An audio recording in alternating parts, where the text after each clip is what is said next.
Pacific seafarers have been travelling the oceans for thousands of years. These voyagers felt at home on the water, knowing it would feed them wherever they went. They understood the winds and the currents, and they trusted the birds to lead them to new lands. In this film, we set out to explore an interesting Hawaiian legend that has fallen by the wayside, but holds the key to the colonization of Hawaii and eastern Polynesia.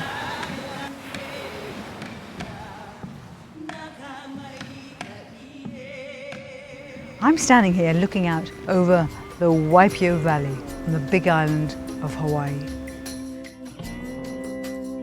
This sacred place is the ancestral home of the Hawaiian royal family, and here begins a tale of mystery and intrigue. Scientists assert that these Hawaiian islands have been populated and inhabited for around about 1,000 years. Yet, the oral history of the royal Hawaiian family tells a different tale. Their story tells of arrival on these shores a long time earlier than that, around about 2,000 years ago. Why has their story been ignored? Now, the word Hawaii or Hawaiki actually means homeland to all Polynesians. Could that be a hint as to whether this is actually the crucible of all Hawaiian and Polynesian society? And as the Waipio Valley was, according to the Hawaiians, the political and cultural center for society, we decided that it was logical to begin our perplexing story right here.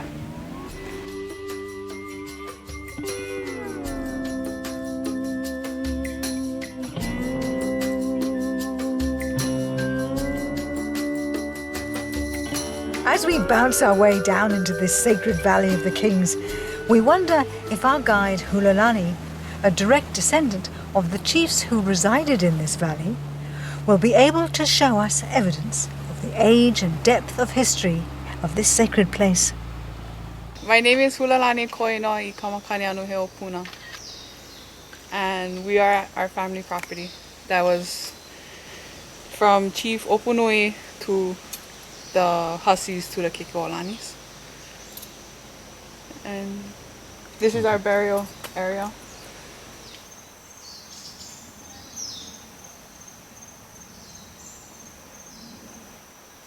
This is what we used to pound the poi in. My grandma used to have the poi pounder that we found here next to that. This is the lahala tree, and with this around, a coconut tree and tea leaf is how you identify a burial site or heiau site. On the side of the pali, you get one big hole with a koa canoe inside with bones, that it's still located up there.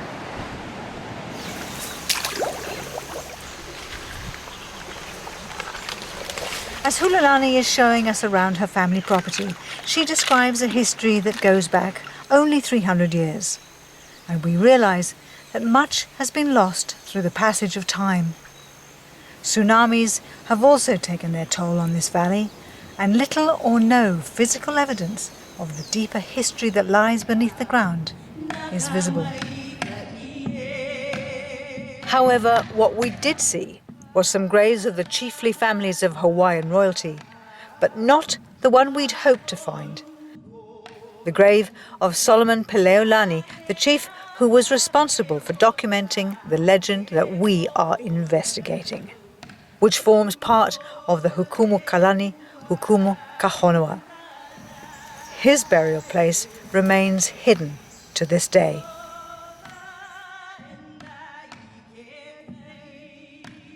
Our legend begins with a rather unexpected statement that the ancestors of the Hawaiian race came not from the islands of the South Pacific, for the immigrants from that direction were late arrivals there, but from a northern direction, that is, from the land of Kalonikakeke, now known as Alaska. Yes, this is a very controversial statement, and maybe that's why it has been hidden for so long. Buried in the vaults of the Bishop Museum in Honolulu. The legend goes on to describe the provenance of the ancient people of Hawaii and relates the story of a devastating flood that swept over the Hawaiian Islands, forcing their escape to Alaska. And finally, the triumphant return to the islands from Alaska by Chief Nu'u and his family.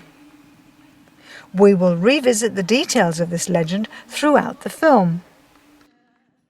But first, let's have a little geography lesson. Alaska lies about 4,000 kilometers northeast of the Hawaiian Islands and is very nearly the closest mainland to Hawaii. These islands sit at the northern apex of the Polynesian Triangle, with New Zealand in the south, Easter Island in the east, and Tahiti in the middle.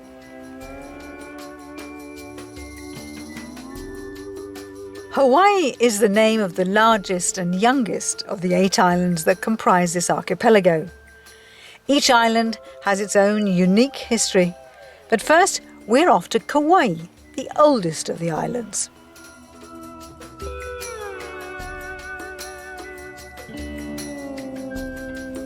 And our visit began with a relaxing paddle on the Wailua River and a visit to the Hawaiian village of Kamokila. It was there we met Puna, who told us about a lady over near the Waimea Canyon who we should definitely talk to. Do you have any stories that may have been passed on through the ages? Well, I can relate to you only the stories that have been handed down from generations to generations. That's how stories, that's how history and culture is preserved. It's through the oral history. At birth, when they were born, they were really looked over, check their fingers, see any deformities, yeah? And the midwife would know immediately by the shape of the head or whatever it is, what that destiny is for that child. Oh, how amazing.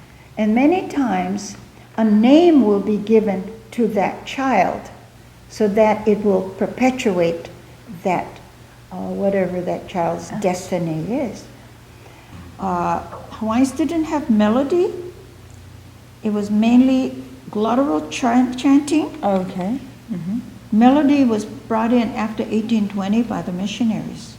We think all of these old chants, but that's where the history is. It's all in this chant. Culture's in the chant. Yeah. Interesting.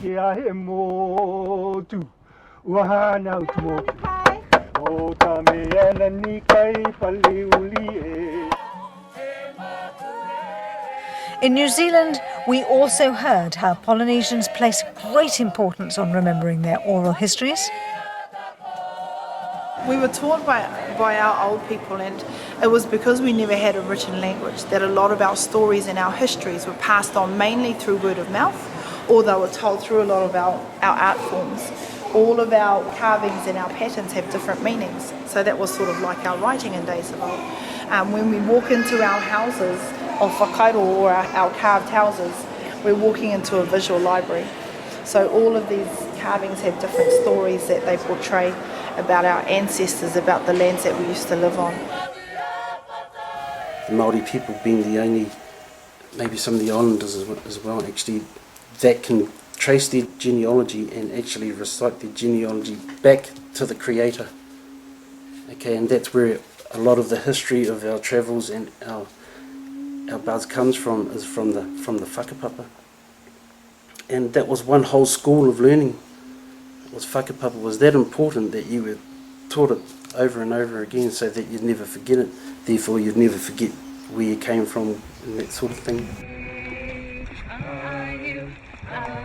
Deciding to head to the legendary homeland of Keke, or the Pacific Northwest, we choose Haida Gwaii, the homeland of the Haida Nation, as we are fascinated by the similarity and meaning of the names Hawaii and Gwaii, both which mean homeland, and we wanted to see if they placed a similar importance on remembering oral history.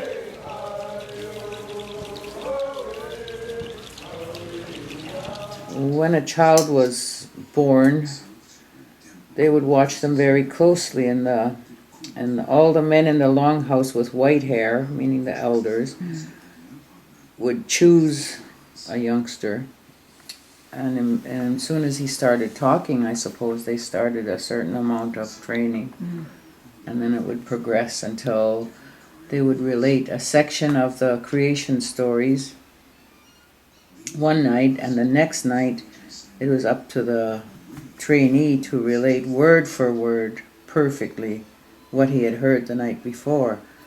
And the minute he made one mistake, everything was shut down and everyone had to go to bed and start again the next day. A quick recap then. We heard from Aletha in Kauai, Nettie and Jason in New Zealand, and then from Diane in Haida Gwaii, all stressing that oral histories are taken very seriously indeed. Why do the scientific papers ignore them?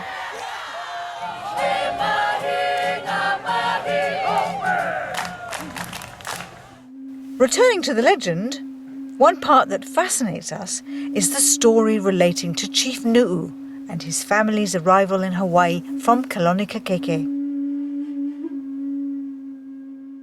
Although Aletha had not heard of Chief Nu'u, she suggested that the people of Molokai may know of him as they held on to some of the older legends. The only place that my great-grandmother went was to Molokai, and that was to replenish her mana. She would go there periodically. Molokai was known as one of the most powerful spiritual places. Now, we've heard of a lady called Auntie Snooky, who is the keeper of genealogies in Molokai. So that's where we're off to next. As we approach the island, mysterious structures in the ocean hint at a deeper history. According to my documentation here, his name is Nu'u o Kahina Li'i. Auntie Snooky's genealogy has provided us with an independent source of confirmation of Nu'u's existence, his wife Lilinoe, and their 3 sons. This genealogy, which places Chief Nu'u's arrival in Hawaii approximately 2,200 years ago, is very exciting because it agrees with the findings of geneticist Bing Su and Mark Stoneking that, and I quote, Eastern Polynesian DNA showed a rapid population growth from a small isolated group 2,200 years ago. Could this small isolated group actually be Nu'u and his family? And could this legend really hold the key to the colonization of Hawaii? Let's listen to it one more time. Nu'u travelled from Alaska with his wife Lilinoe, their 3 sons and their 3 wives, in a canoe called the Royal Canoe of the Continent. And it came to rest upon Mauna Kea, the White Mountain on the island of Hawaii.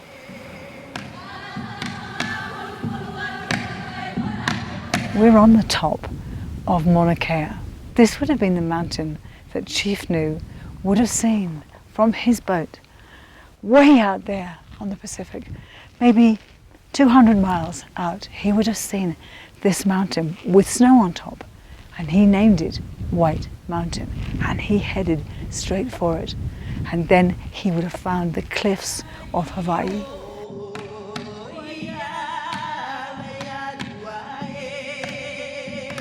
Closing in on the island, he would have seen a treacherous, lethal coastline of rugged cliffs and nowhere to land until he reached the safety of the Waipio Valley.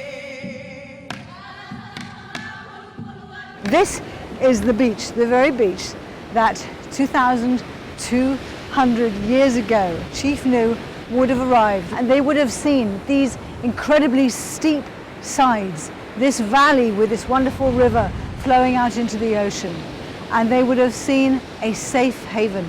They would have recognized it as something very similar to their own origins, where they've come from Canada, from Alaska, from Kalonikakeke. And they would have known that this was a place they could make their home. Those valleys are eroding and covering, every time it floods, it covers it with silt, little layers year by year. So slowly stuff gets down deeper and deeper in an alluvial valley like that. All you've got to do is dig down and you will find some old stuff in there for sure. And they haven't done that. Why haven't they done that?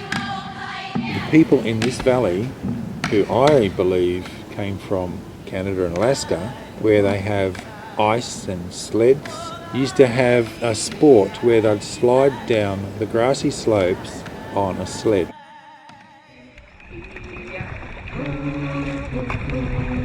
Kalonikakeke, or Alaska, seems to be the key here. And the only person who has investigated this concept to any depth was Tor Heyerdahl. Tor Heyerdahl, famed for his Kontiki expedition, proved that Pacific travel by sailing rafts was possible. And he was also a proponent of a northwest coastal provenance of the Polynesian people. Let's have a look and see what it was that grabbed his attention. We're going to have a chat with the curator of archaeology here, Dr. Grant Keddy. And we will be really interested to see what his ideas are about our hypothesis of the origins of the Polynesian people. Tor Heyerdahl, like most scientists, as the new information comes in, they change their mind. He was a very open-minded person who looked at many different things, had a broad interest, but he was always looking for more and more data. Later in his life, when Tor Heyerdahl visited me at the museum here, we talked about a lot of this stuff, and he was, unfortunately, he died before he got into some of these things. And if you ask the question, do we have any evidence of connection between native people on the northwest coast and Polynesia? Well, we don't have any evidence that's clear right now, but did it happen? Well, it's certainly possible it happened. Some Polynesians made it to shore here, or native people made it to there. It's certainly possible, knowing what we know about ocean currents and canoe travel and that sort of thing. Now that we know a lot more about the history of the northwest coast and a lot more about the history of Polynesia, what should we be looking for? If you're to look to parallels with Polynesia, I can show you these bird figures that look like the bird figures on Easter Island, right? Then you've got things like these, bone clubs and stuff, and you could probably find certain bone clubs that are similar in Polynesia. So they're one could look at the symbolism and everything in there and say, well, is there any kind of patterns or designs? You look at that when you say, whoa, that kind of remnants of those Hawaiian hats, right? There's two types of canoe bailers on the west coast, the same two type in Polynesia. Hand mulls appear on the coast here, say around 2,200 years ago. So that's definitely before they occur in Polynesia, right? You have the what we call the stirrup-shaped malls that come in several different varieties. So those are strictly on the northern coast. The ones that have the T-shaped tops, like the poi pounders, those are strictly northern coast. But the northern coast ones don't have the flared bottoms, right? So one of the other artifacts that I'm looking for is I'm going to do a thing on combs from the Ozette site, and they look just like tattoo combs from Polynesia. This archaeological site called Ozette was buried by a mudslide 250 years ago and has since brought up many interesting artifacts. Grant continued to show us numerous artifacts that hinted at the connection between Polynesia and the northwest coast. You could see that those eyes, this is the only one that has eyes with that particular motif. There's a few Polynesian things that are sort of close to that, If it's a piece of crap, it goes to archaeology, and if it's not, that's from the ethnologist's point of view, right? In addition to the bone ones, you have some that are stone, and Yes. Beautifully made, a lot of work put into that kind of thing. The question of connections between Polynesian here is not on their agenda, So when you say, why aren't people studying Polynesia, they don't know anything about it. And you get people in British Columbia that know nothing about the archaeology of Washington and vice versa. Yet, how can you be a good archaeologist and not know what's in the neighboring areas? You know? So I'm looking at clubs. I'm looking at tattoo things, bark beaters, bark shredders. But obviously, doing DNA on skeletal material, something like that, would be would pretty well clinch it. Tor Heyerdahl's research led us to Grant Keddy, who has confirmed the likelihood of long-distance canoe travel and has shown us a multitude of artefacts that are so similar that one has to ask, are these people indeed cousins across the sea? So leaving Grant in the beautiful city of Victoria, we decide to get back on the little plane for the very long journey with a very short pit stop back to Haida Gwaii to see what else can we uncover that illustrates the connections between Polynesia and the northwest coast.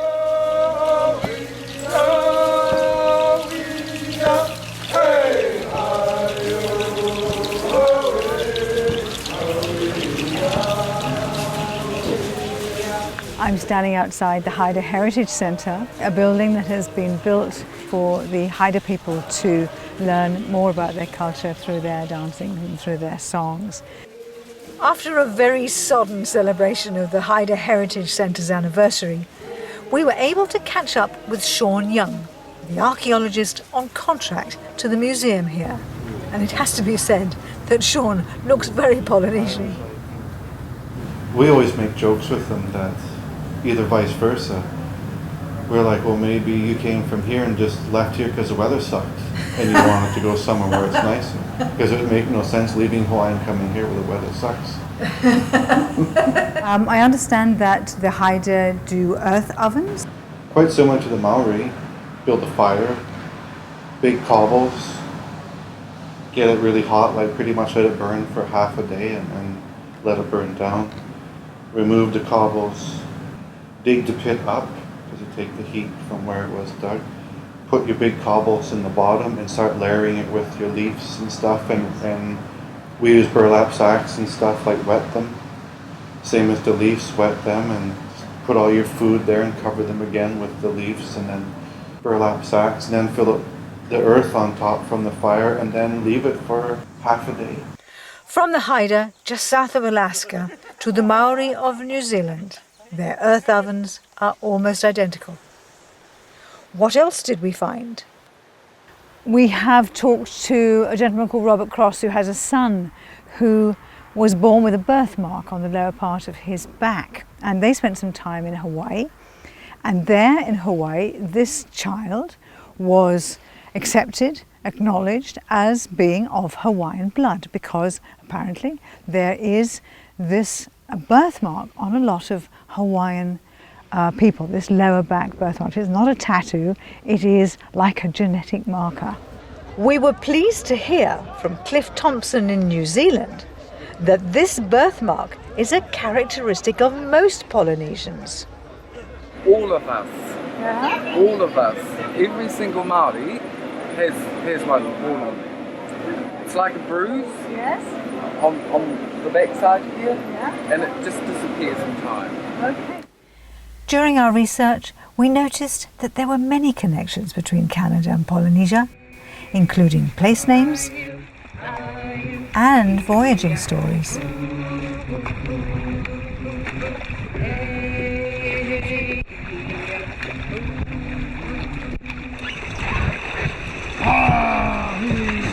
So how adventurous were the Haida on the ocean?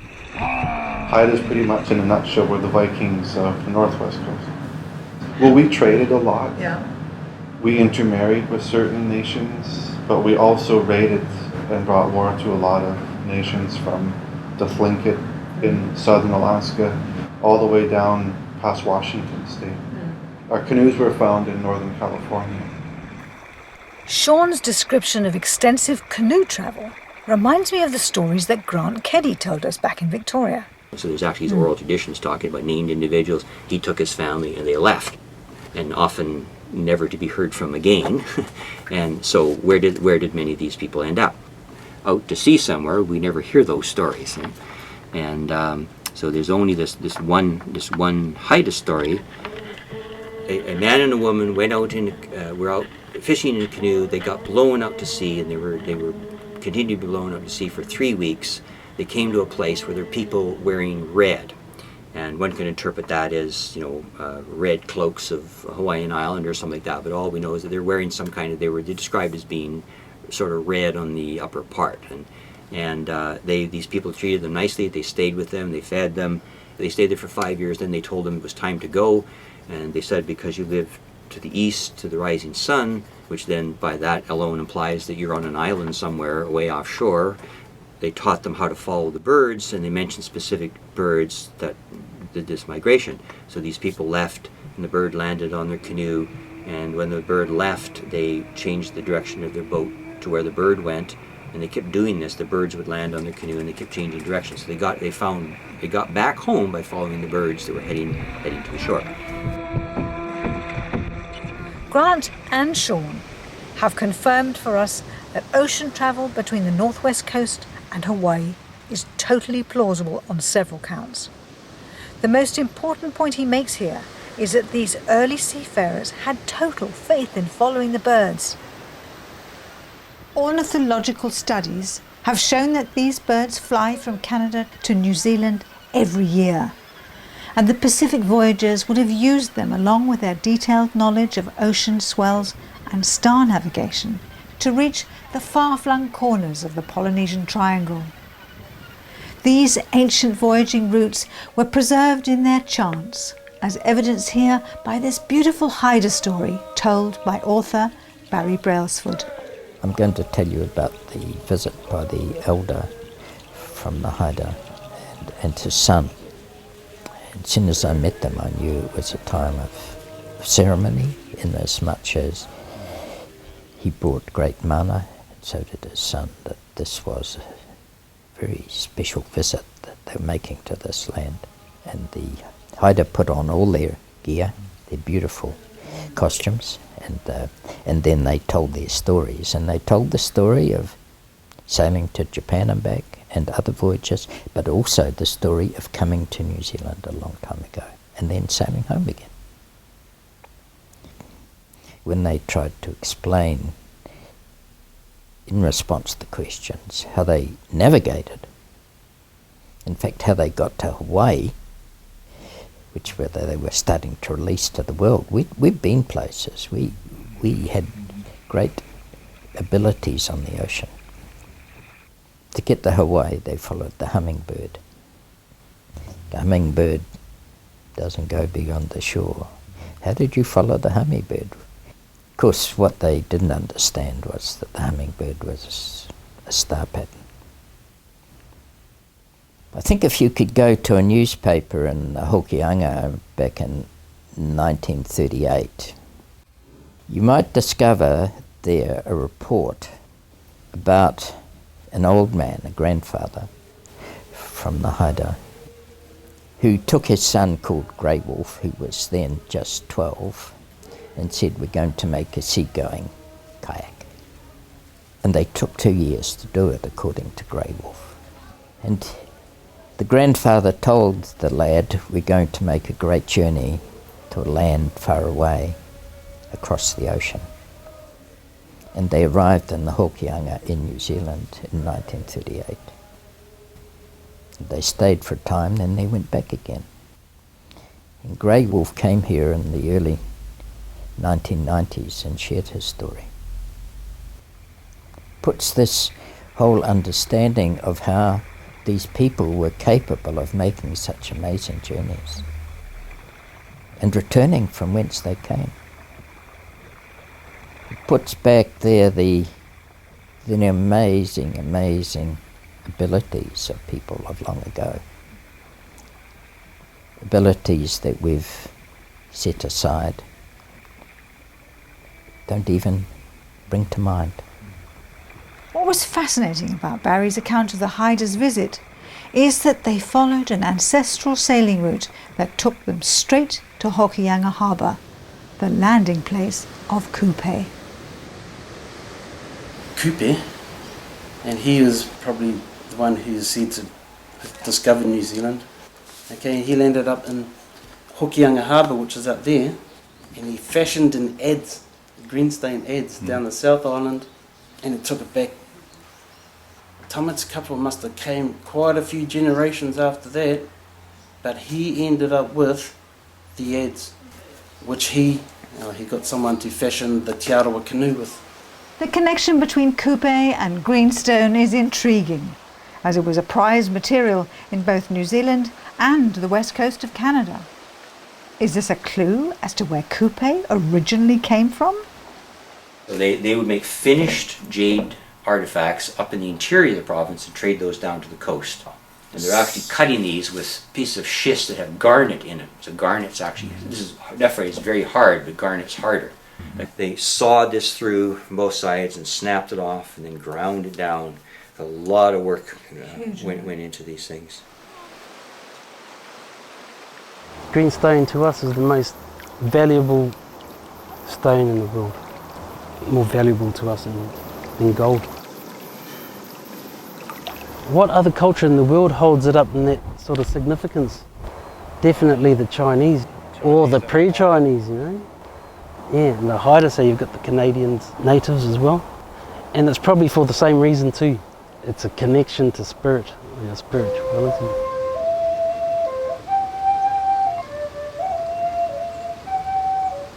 Continuing on our quest, we head to a place where Tor Heyerdahl noticed some interesting ancient petroglyphs.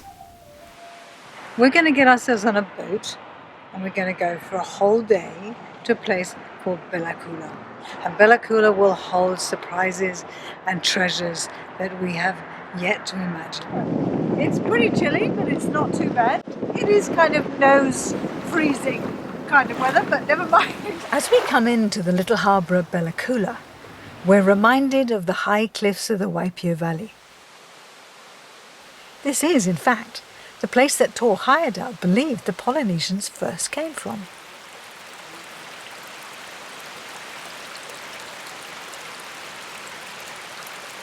A man named Tor Heyerdahl, he built a raft and he crossed the Pacific to prove that travel was done. And his son stood here with me about 8-9 years ago. Tor Heyerdahl's sons, they were retracing their father's footsteps, his lifespan.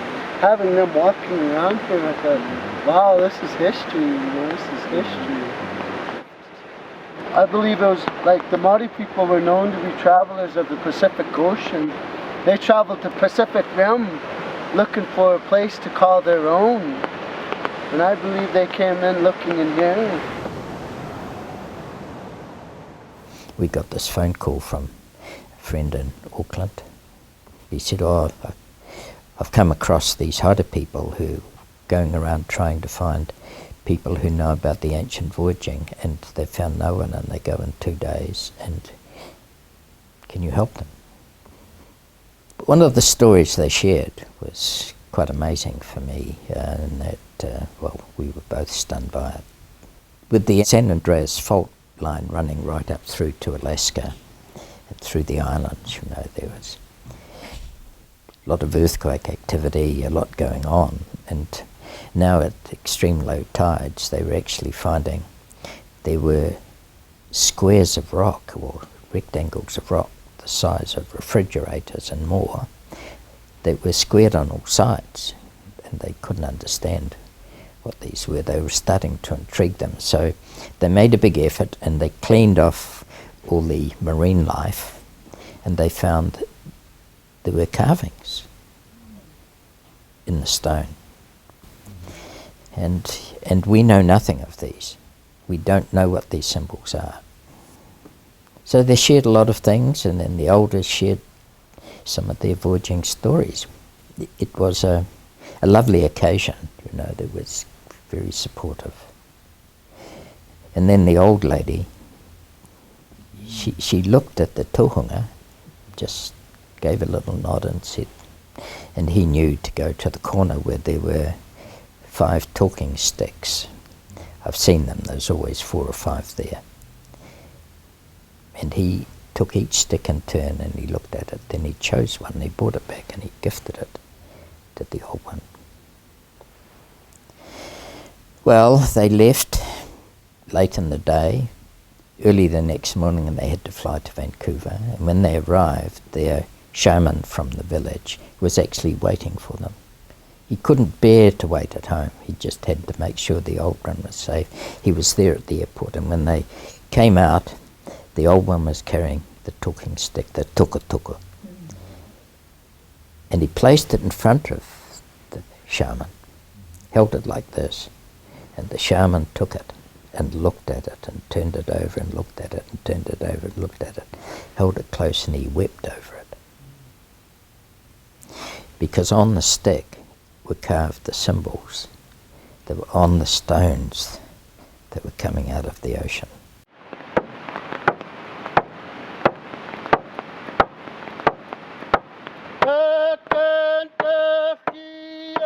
In the creation of the world, when the earth was yet cold and frozen, we didn't have our sun or our stars yet.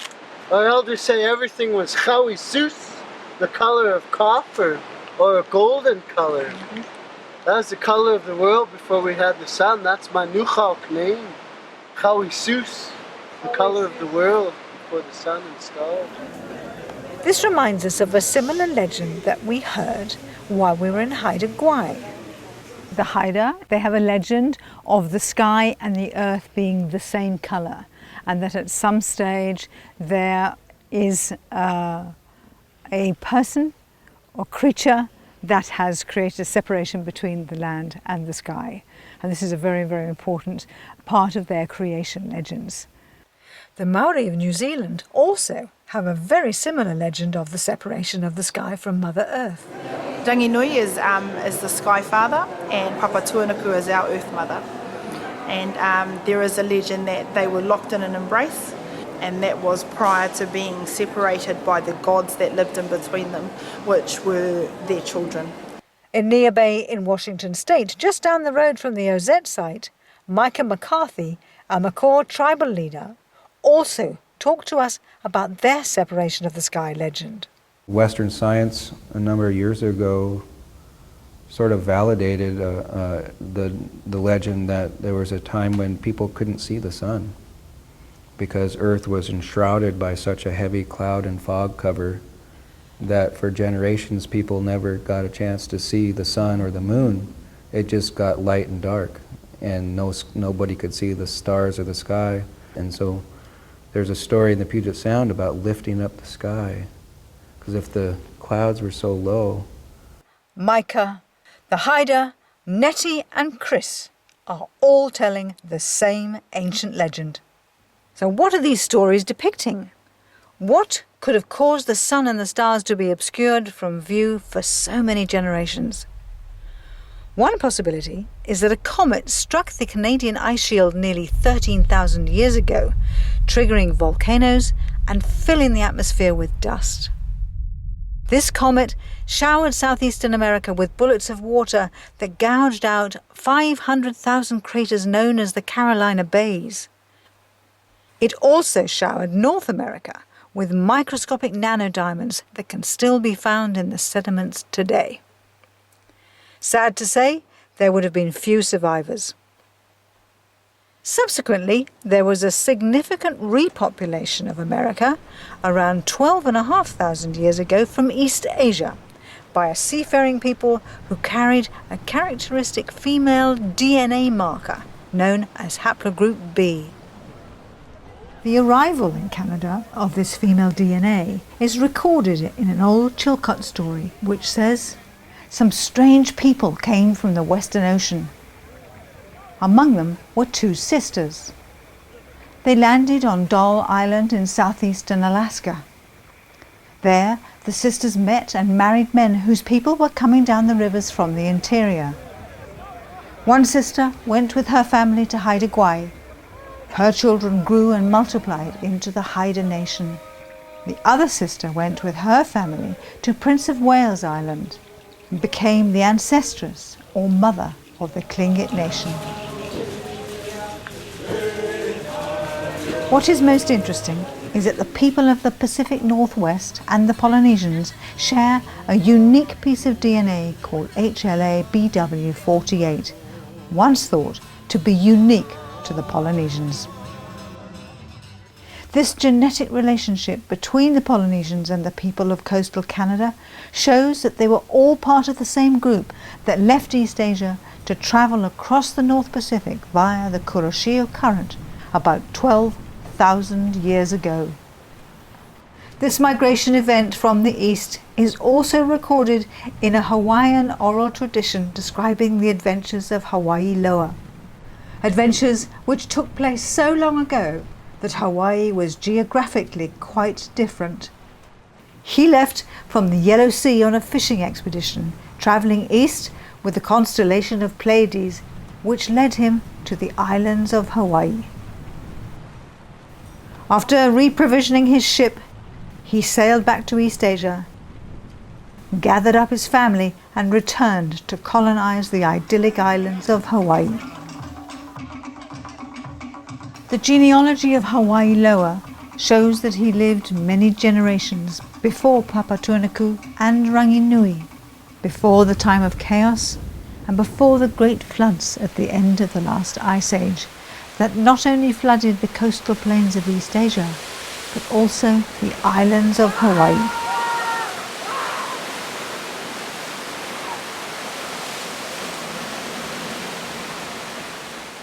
The Hukumukalani Hukumukahonoa says that there were people living in Hawaii before these great floods. Up until about 7,000 years ago, the Hawaiian Islands formed an island chain over 2,500 kilometers long, stretching far into the North Pacific. This would have presented an ideal stopover for seafarers. I have an idea. There might have been people living there a very long time ago. Let's have a deeper look now at what this legend actually says. The first man and woman who came from Alaska to Hawaii were Kalonikekeke and his wife Humue Apule. They were said to be high chiefs of the people of the East and the people of the West. They arrived in Hawaii before it was disrupted by a great flood. This great flood carried away from Hawaii a floating log of wood, which then drifted all the way back to Alaska. If the history of Hawaiian habitation is as deep as these legends suggest, what other evidence can we find to back it up? According to our own handed down oral histories, it goes very far back. It goes a long way back. We're in the middle of the Pacific Sea, all of the Hawaiian chain. Each has their own energy and their own quality. So I dare not speak on the different islands, but I will speak of Molokai. And Molokai is the pico of the universe. When time began, it began here.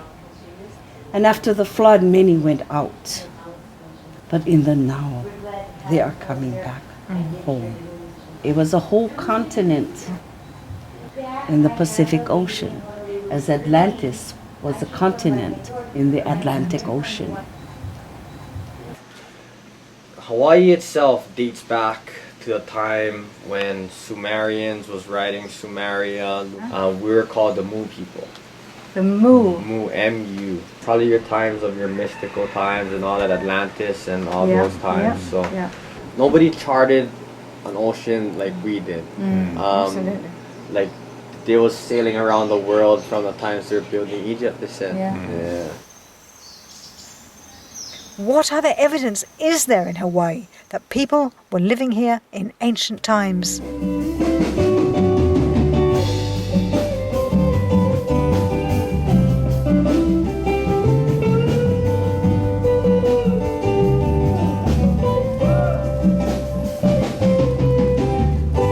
Over here is a fully functioning fish pond. It's actually called the fish pond of the kings. These fish ponds are ancient in design and they are being renovated and restored as much as possible. What they haven't been able to restore, however, are the other fish ponds that you actually can only see through Google Earth or if you actually dive on them. And those are the ones that are even further out here. They're exactly the same design, but they are now anything between 1 and 2 meters below the surface of the ocean.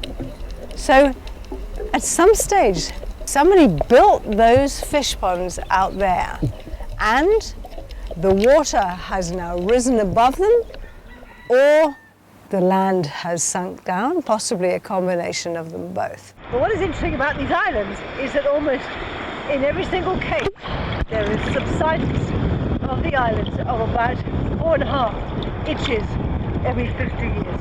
It works out to be, in our reckoning, about 5 meters every 2,000 years. Which of course begs the question that if there has been people here for a lot longer than the scientists say, do we not think there'd be an awful lot of artifacts underneath the sea? One place that has yet to be fully explored underwater is a rocky islet jutting out of the ocean 480 kilometers northwest of Hawaii. It is called Mokumanamana, Island of Great Reverence. This island was originally 70 by 40 kilometers in size, and it still features 36 sacred heiaus. It is situated directly under the path of the star constellation known as Matariki or Pleiades. Matariki is considered to be the navigational homing constellation for Hawaii, the ancestral homeland of most Polynesians, as mentioned here by artist and historian Kerry Strongman. This is a Haitiki, which is said to be one of our ancestors that came again from Matariki or the Pleiades. Most of the Polynesian cultures acknowledge that we came from that star system. On the island of Mokumanamana, curious stone statues were found. Could these be an indication of the Menehune, the earliest people in the Hawaiian Islands? Remnants of this culture are most apparent on Kauai, the closest island to Mokumanamana. Perhaps Aletha could cast some light on this question. First people were the Menehunes. William Hyde Rice was a collector of legends here on Kauai. I believe he was the beginning of enhancing them as little people, as leprechauns, or whatever you want to call them, you know. Anthropologists have never found any small skeletal remains to say that we had a population of two little people. No, they never had that. They did a census, and a few people that wrote in Menehune, and they were from the Wainiha on the North Shore. Down near the Waimea River, there is a thing called the Menehune Ditch.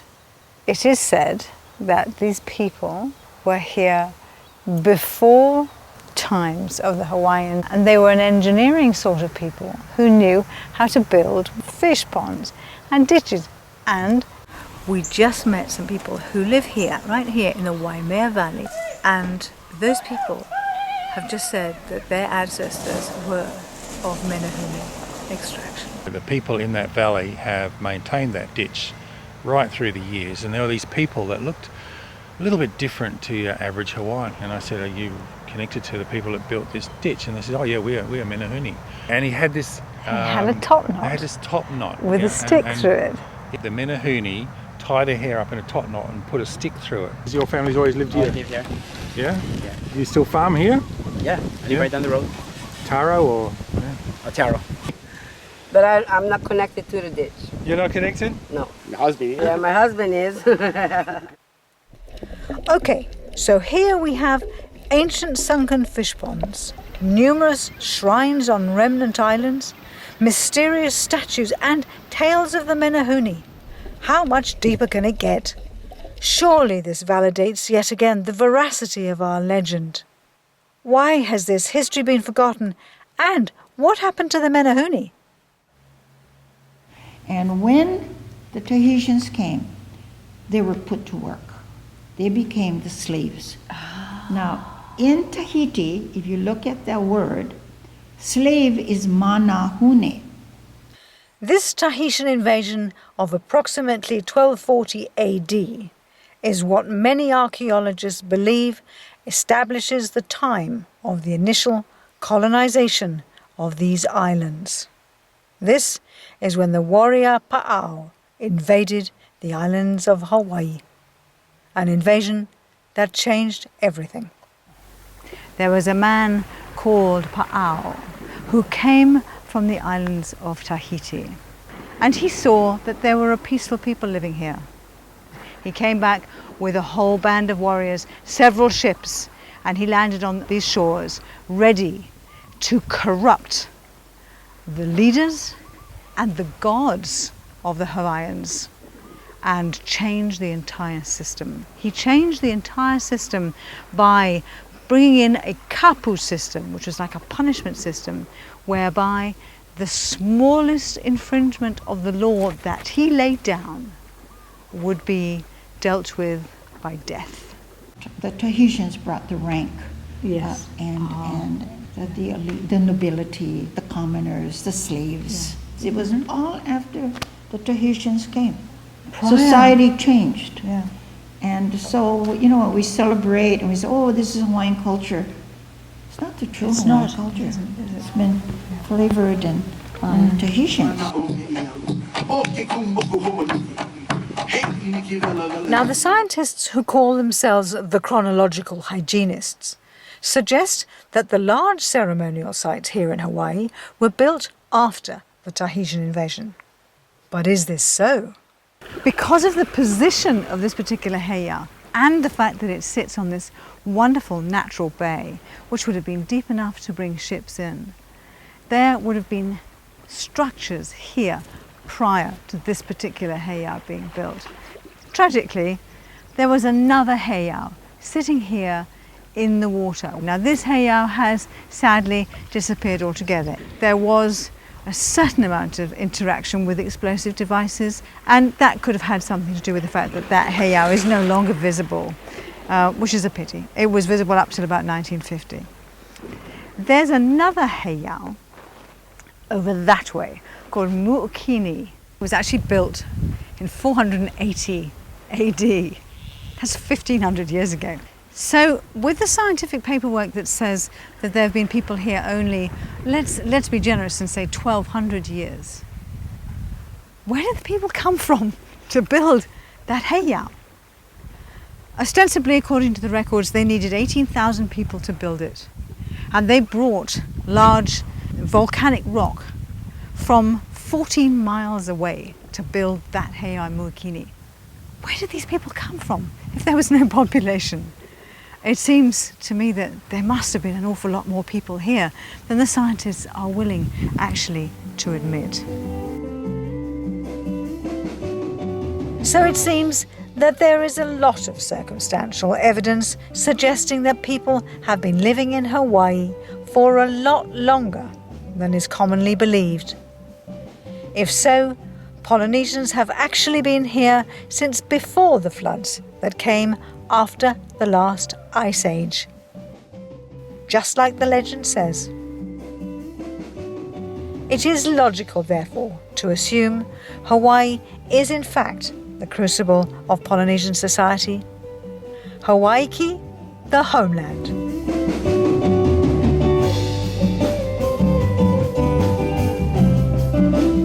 Legend says our lava tube up here in Wailua connects from here to New Zealand. And there's a rock in New Zealand that's pointed up, and there's a spring water. Anyways, the water is said to be from Hawaii. When they die, the people in New Zealand, they believe that their souls come here.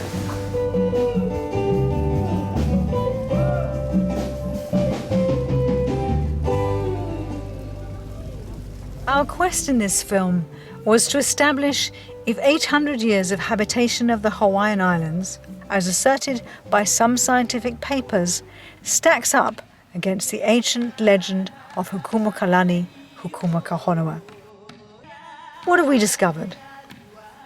Oral traditions are revered by the people and ignored by most scientists. Archaeologists agree that canoe travel of that era is highly plausible. We have seen that ancient legends from the northwest coast are very similar to those of Polynesia. But most compelling is the multitude of tools, artifacts and canoe designs that are so similar that one could imagine that the Polynesians and the people of the northwest coast were indeed cousins across the sea. The Hawaiian people have a right to their true ancestry. What will it take to publicly acknowledge this legend and give Solomon Paleolani back his deserved place in history and share with the Hawaiian people the full legend of Hukumu Kalani, Hukumu ka Honua?